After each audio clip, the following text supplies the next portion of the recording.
Hello friends, welcome to my channel. तो आज हम यूनिट 8 रसोई की खाद्य सामग्री इस चैप्टर को पढ़ेंगे। सबसे पहले इंट्रोडक्शन देखेंगे।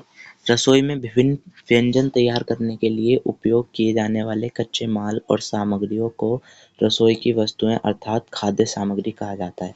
तो जो चीज़ हम या जो कच्चा माल खाना बनाने के लिए इस्तेमाल करते हैं किचन में, उसे खाद्य सामग्री कहते हैं। रसोई की खाद्य सामग्री का महत्व। एक शेफ के लिए रसोई में उपयोग की जाने वाली विभिन्न सामग्रियों की पहचान करना महत्वपूर्ण है। उनमें से प्रत्येक की विविधता और उनके स्वाद, रंग, बनावट, पोषण मूल्य और उत्पाद की प्रकृति को जानना और समझना भी महत्वपूर्ण है, जो विभिन्न तरीकों से पकाने पर उत्पन्न होता है।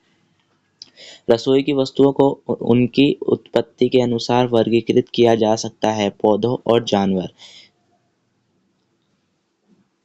जो पौधों से मिलने वाली हैं, जैसे कि दालें। दाल एक वार्षिक फलीदार फसल है जो फली के भीतर बीज पैदा करती है। दाल आहार में प्रोटीन का एक महत्वपूर्ण स्रोत है। इनमें वजन के हिसाब से लगभग 20 से 25% प्रोटीन होता है। इनमें कोई कोलेस्ट्रॉल नहीं होता और थोड़ा वसा या सोडियम होता है। दालें आयरन, मैग्नीशियम, फास्फोरस, जिंक और अन्य खनिज भी प्रदान करती हैं। तो कौन कौन सी दाल होती है? उड़द की दाल, मूंग की दाल, मसूर की दाल, अरहर की दाल, ये सब कई तरह की दालें होती हैं। जैसे देखो, पहली दाल है काली दाल, उड़द की दाल। यह दाल बाजार में 3 रूपों में मिलती है। साबुत काले बीज को उड़द साबुत या माह की दाल कहा जाता है, जिसका उपयोग दाल मखनी जैसे व्यंजनों में किया जाता है। फिर इसके टुकड़े का उपयोग खिचड़ी या दाल बनाने के लिए किया जाता है। उड़द की धुली नामक छिलके रहित रूप का उपयोग बड़ा, डोसा और इडली जैसी कई दक्षिण भारतीय व्यंजनों में किया जाता है। जो काली उड़द की दाल होती है वो 3 तरीके में पाई जाती है। एक तो पूरा साबुत बीज रहता है, दूसरा उसके टुकड़े रहते हैं जिसे उड़द की दाल कहते हैं, और एक जिसे कहते हैं धुली हुई दाल, जिसके ऊपर से जो ब्लैक ब्लैक छिलका रहता है उसको हटा देते हैं। इसका उपयोग किस लिए किया जाता है? वड़ा, डोसा, इडली वगैरह बनाने के लिए। देखो ये रहा, ये साबुत उड़द है और ये उसकी दाल है। और इस तरीके से अगर ये ब्लैक वाला छिलका हटा दें तो फिर वो धुली हुई दाल हो जाएगी। इसी तरीके से हरी मूंग दाल, मूंग की दाल होती है, तो ये भी इसी तरीके से होती है। एक तो पूरी साबुत होती है, दूसरी उसके वो टुकड़े होते हैं बीच में से 2, और इसके छिलके हटा देते हैं तो ये पीली पीली दिखने लगती है। इसे धुली छिलके रहित रूप को पचाने में आसान और हल्का माना जाता है। आमतौर पर मसाला अच्छी तरह से ग्रहण करता है। तो ये धुली हुई दाल होती है मूंग की। फिर ऐसे ही चने की दाल। यह एक बहुमुखी, सूखी, विभाजित पीले रंग की दाल है जो पकाने पर मलाईदार बनावट, पौष्टिक स्वाद और इसे कई सब्जियों के व्यंजनों में भी जोड़ा जाता है। तो ये चने की दाल है। फिर उसके बाद राजमा। ये राजमा है, इसको किडनी बीन्स कहते हैं। लाल राजमा उत्तर भारत में भोजन का एक अभिन्न अंग है। इसे चावल के साथ विशेष रूप से खाया जाता है। फिर लोबिया। ये लोबिया है। लोबिया राजमा से छोटा और बड़ी काली आंख के साथ क्रीम रंग का होता है। इन्हें सलाद बनाने के लिए उबाला जाता है या भोजन के साथ दाल के रूप में तड़का लगाकर खाया जाता है। फिर उसके बाद आती है मसूर की दाल। ये दाल बाजार में 2 रूपों में उपलब्ध है। साबुत भूरे रंग की डिस्क के आकार की दाल, जिसे मसूर साबुत दाल के नाम से जाना जाता है, और विभाजित लाल रंग की दाल को मसूर या धुली मसूर के नाम से भी जाना जाता है। फिर आते हैं सफेद चने या छोले। उसके बाद अरहर या तुअर की दाल। यह दाल पूरे भारत में खाई जाती है और पकाई जाती है। इसे सांभर जैसी सब्जियों के साथ भी मिलाया जाता है। तो दालों के प्रयोग क्या क्या हैं? भारतीय भोजन में दालें विशेष रूप से जाती हैं और दाल के कई कई रूप में खाई जाती है। इसे बस पानी, नमक और मसाले के साथ उबाला जाता है और अक्सर तड़का लगाया जाता है। देखो, दाल से हम बहुत सारी चीज़ बना सकते हैं। चने की दाल का हलवा बना सकते हैं, मूंग की दाल का हलवा बना सकते हैं, और फिर इससे जो छोले होते हैं इससे चाट वगैरह बना सकते हैं। मतलब बहुत सारी डिशेस दालों से बनती हैं, विभिन्न विभिन्न प्रकार की। फिर उसके बाद है अनाज। अनाज एक प्रकार की फसल है जिसकी खेती उसके अनाज के खाद्य घटकों के लिए की जाती है। अनाज जो कई आहारों में प्रमुख है, मानव उपयोग के लिए बहुमुखी और पौष्टिक हैं। गेहूं, चावल, जौ जैसे प्राप्त अनाज कार्बोहाइड्रेट का एक समृद्ध स्रोत हैं जो आवश्यक ऊर्जा प्रदान करते हैं। नाश्ते के भोजन के रूप में अपनी मौलिक भूमिका से परे, अनाज को बेक्ड फूड से लेकर स्नैक्स तक विविध पाक कृतियों में शामिल किया जाता है। विटामिन और खनिजों से भरपूर अनाज एक संतुलित आहार में योगदान करते हैं। अनाज की अनगिनत किस्में और स्वादों के साथ वे विविध स्वादों को पूरा करते हैं, जिससे अनाज दुनिया भर में एक सुविधाजनक और लोकप्रिय आहार विकल्प बन जाता है। सबसे पहला गेहूं है। ये कार्बोहाइड्रेट, प्रोटीन और आहार फाइबर का एक समृद्ध स्रोत है। इसमें प्रोटीन, ग्लूटेन होता है जो ब्रेड बनाने के लिए आवश्यकता होती है। सूजी, रवा, साबुत गेहूं का आटा, मैदा, यहाँ तक कि दलिया बनाने के लिए गेहूं को पीसा जाता है। इसका उपयोग रोटी, cake, biscuit, bread, pasta, noodles, नाश्ते के सीरियल्स, इडली, उपमा आदि बनाने के लिए किया जाता है। फिर चावल, चावल को अकेले खाया जाता है, इसका आटा बनाकर खाया जाता है। दुनिया में चावल की सैकड़ों किस्में उगाई जाती हैं। प्रत्येक अनाज आकार और स्टार्च सामग्री से भिन्न होता है। देखो चावल से क्या क्या बना सकते हैं। चावल के आटे का उपयोग रोटी, इडली, डोसा, मोदक या फिरनी जैसी मिठाइयाँ बनाने में किया जाता है। फिर मक्का, इसका भी इसे पिसी हुई सूखी मक्का दुनिया के कई क्षेत्रों में मुख्य भोजन है। मक्का ये मैक्सिको के ताकोस और टोर्टिला और इटली में पोलेंटा के रूप में लोकप्रिय रूप से खाया जाता है। इसके आटे का उपयोग पंजाब में मक्के की रोटी बनाने के लिए किया जाता है। पंजाब की फेमस डिश मक्के की रोटी, सरसों का साग। भारत में कई हिस्सों में भुट्टा या छल्ली, जिसको इसमें आग पर भूनकर या फिर पानी में उबाल कर खाते हैं, मसाला, नमक, मिर्च लगा के, नींबू निचोड़ के। बाजरा, बाजरे के बाजरे के आटे के लड्डू बनते हैं सर्दियों में। जौ, भले ही जौ और जौ भले ही गेहूं और जौ एक जैसे दिखते हैं, लेकिन उनमें अंतर है। जौ में गेहूं की तुलना में फाइबर की मात्रा अधिक होती है और जौ का इस्तेमाल बियर बनाने में भी किया जाता है। फिर जई, जई दलिया के रूप में सर्वाधिक लोकप्रिय है। हालांकि जई का आटा या जई का भोजन कुकीज बनाने, नाश्ते के अनाज के रूप में और दलिया, ब्रेड तैयार करने के लिए उपयोग किया जाता है। फिर रागी, ये अनाज मुख्य रूप से कर्नाटक में उगाया जाता है। आमतौर पर इसका सेवन कई राज्यों में किया जाता है। रागी के आटे का उपयोग डोसा, भाकरी या रोटी बनाने के लिए भी किया जाता है। फिर सब्जियों पे देख लेते हैं हम। सब्जियों का सेवन मनुष्य द्वारा स्वादिष्ट व्यंजन या भोजन बनाने के रूप में किया जाता है। निम्नलिखित वर्गीकरण सब्जी के रूप में उपयोग किए जाने वाले पौधों के भाग पर आधारित है। पहला तो बल्ब सब्जियां, जो बल्ब से उगती हैं। वह जमीन की सतह के ठीक नीचे उगते हैं और जमीन के ऊपर एक मांसल पत्तेदार अंकुर पैदा करते हैं। बल्बों में परतें या गुच्छेदार खंड हो सकते हैं। बल्ब के उदाहरण क्या हैं? तो प्याज, लहसुन, हरा प्याज, लीक, सौंफ, ये सब बल्ब के उदाहरण हैं। फिर जड़ सब्जियां, वह जमीन के नीचे लंबी या गोल आकार की मूसला जड़ के रूप में उगती हैं और जमीन के ऊपर हरे पत्तेदार अंकुर होते हैं, जैसे गाजर, मूली, सलजम, चुकंदर। ये सब क्या सब्जियां हैं? जड़ वाली सब्जियां हैं। फिर आती हैं कंद सब्जियां। कंद विभिन्न प्रकार की संशोधित पौधों की संरचनाएं हैं जिन्हें पोषक तत्वों को संग्रहित करने के लिए बड़ा किया जाता है।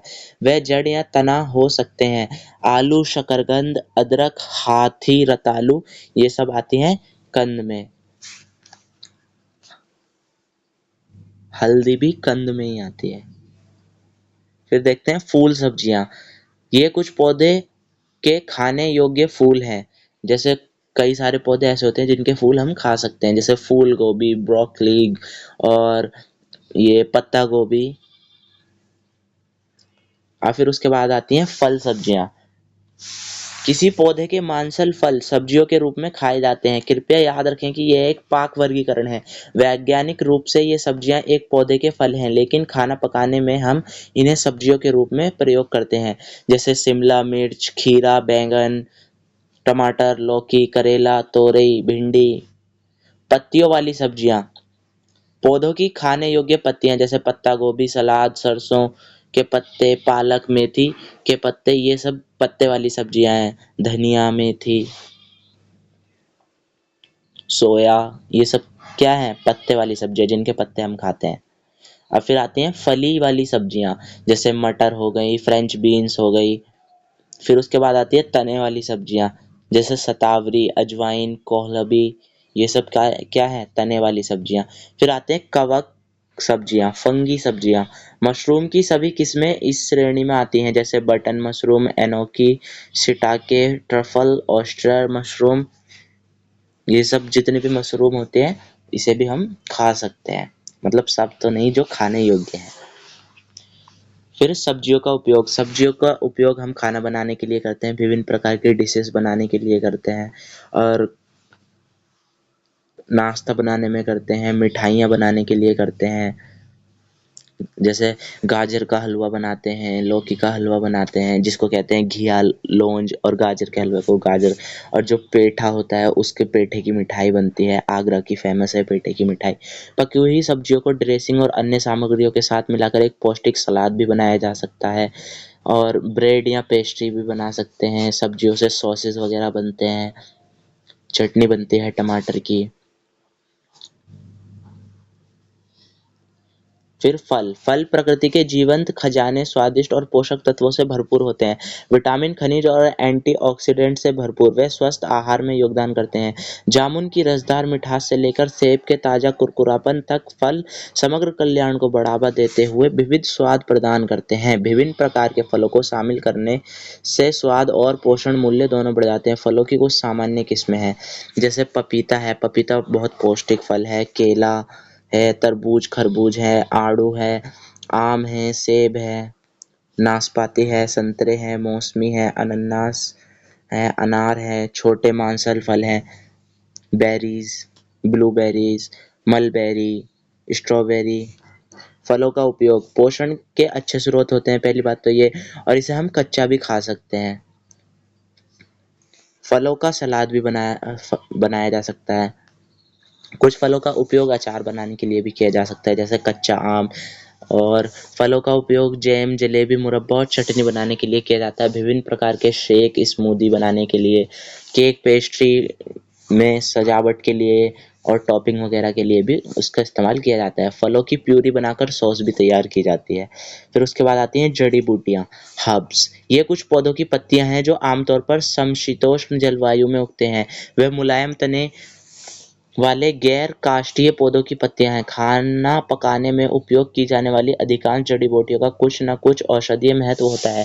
पोषण मूल्य के अलावा वे एंटीऑक्सीडेंट्स, एंटीसेप्टिक के रूप में कार्य करते हैं, खांसी और सर्दी से लड़ते हैं, पाचन में मदद करते हैं, जीवाणुरोधी होते हैं और स्वास्थ्य बनाए रखने के लिए शरीर की प्रतिरक्षा प्रणाली का भी समर्थन करते हैं। मतलब ये हमारे शरीर की मदद करते हैं रोगों से लड़ने के लिए। जैसे धनिया हो गया, पुदीना हो गया, तुलसी, तेज पत्ता, करी पत्ता, आजमोद, ऑरिगेनो, अजवाइन के फूल, सौंफ, रोजमेरी, ये सब जड़ी बूटियों में आते हैं। फिर आते हैं मसाले। मसाले ये पौधों और पेड़ों की कलियां, फल, फूल, छाल, बीज और जड़ें हैं जिनका उपयोग भोजन के में स्वाद प्रदान करने के लिए उनके प्राकृतिक सूखे रूप में किया जाता है। इसके अलावा इनमें कई प्रकार के औषधीय गुण, सुगंध भी होते हैं। ये भोजन को रंग भी प्रदान करते हैं जैसे जीरा। इसका उपयोग व्यंजनों में तड़का लगाने के लिए किया जाता है, या इसे भूनकर व पीसकर दही, चावल आदि में भी इस्तेमाल किया जाता है। इसका उपयोग कुकीज़ वगैरह में भी किया जाता है जिससे वह स्वादिष्ट लगते हैं खाने में। धनिये के बीज, अजवाइन, हल्दी, ये सब क्या है? मसाले। मिर्च, दालचीनी, दालचीनी पेड़ की छाल होती है। गरम मसा लौंग, हींग, सरसों के बीज, कलौंजी, ये सब क्या है? मसाले। सौंफ का बीज, जावित्री, जायफल, मेथी, तिल के बीज, इलायची, मसालों का प्रयोग देख लेते हैं, क्या क्या प्रयोग होता है। मसालों का उपयोग मुख्य रूप से किसी व्यंजन का स्वाद बढ़ाने के लिए किया जाता है।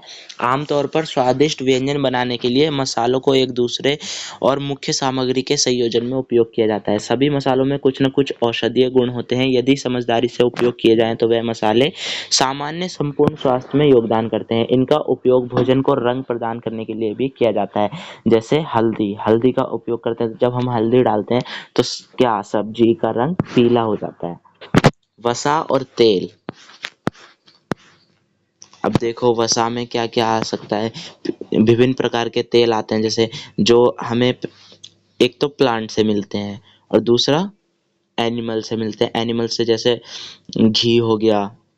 अब प्लांट से देखो पीनट ऑयल है, वेजिटेबल ऑयल है, कोकोनट ऑयल है, और टोस्ट ये क्या है, ऑलिव ऑयल है, एवोकाडो ऑयल है।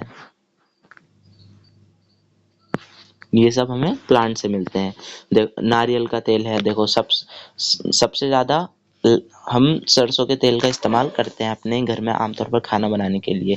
इस तेल में एक विशिष्ट तीखा स्वाद होता है जो सरसों परिवार के सभी पौधों की विशेषता है। यह पारंपरिक रूप से भारत के कई हिस्सों में खाना पकाने के लिए उपयोग किया जाता है। सरसों के बीज में लगभग 30% तेल होता है। इसका उत्पादन काली सरसों, भूरी सरसों और सफ़ेद सरसों से किया जाता है। नारियल का तेल, नारियल से तेल निकालते हैं। कपास के बीज का तेल, मूंगफली का तेल, सोयाबीन का तेल, सूरजमुखी का तेल, जैतून का तेल, चावल की भूसी का तेल, विभिन्न प्रकार के तेल हमें पौधों से मिलते हैं।